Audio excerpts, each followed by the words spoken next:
Okay, yesterday in class we looked at the parallel line laws and writing equations from geometric relationships. So we're going to continue to do that. So again, yesterday in class we looked at the different relationships that we saw here, and we were able to write equations about the circle, the complete cycle, or if it was perhaps a supplementary angle. So we have this example. So I have a triangle. So I know that the sum of the angles in a triangle have to add up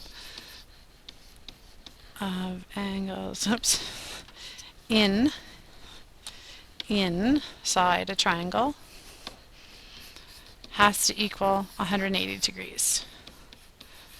So in other words, when they gave me this triangle here, they gave me that the relationship was this was an angle x, this was an angle x plus 60 degrees, and this angle is slightly smaller, it's an angle of x plus 30 degrees. So I do know that if I add up all three of these angles, x plus 30, and x plus 60, then I should wind up with 180 degrees. And those are all degree measures. So let's see, what can I do? Well, for one thing, I can collect like terms or simplify. So I know that all the x's go together. So x, x, and x. When I add those together, I get 3x. And I know that I can add the 30 and the 60 together, and that will give me 90. So that's all compared to 180 degrees. Okay, so a straight line is apparently 3x's plus 90, and then that's equal to 180. Well, those are both angle measures, 90 and 180. So I can then solve for x by taking away 90 on both sides. So now I'm solve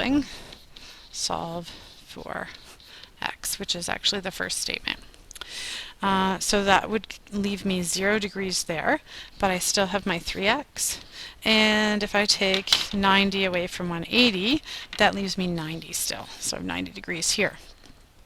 So apparently 3x's is 90 degrees, and if I want to make equal groups then, I can make 3 equal groups because there are 3x's, and that gives me x is 30 degrees. Okay, so I've now taken the first step. I have solved for x. Apparently x equals 30 degrees.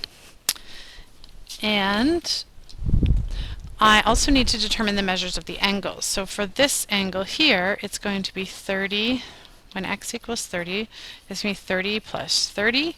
So in other words, 60 degrees. And this one is just going to be plain old 30 degrees.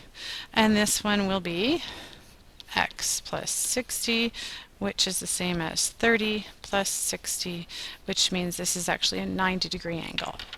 So there we go. I have determined the measures of all of the angles, and I have determined the measure of angle x, or measure x, just by writing and solving an equation. And the really important thing here was knowing that the sum of the angles inside a triangle is 180 degrees.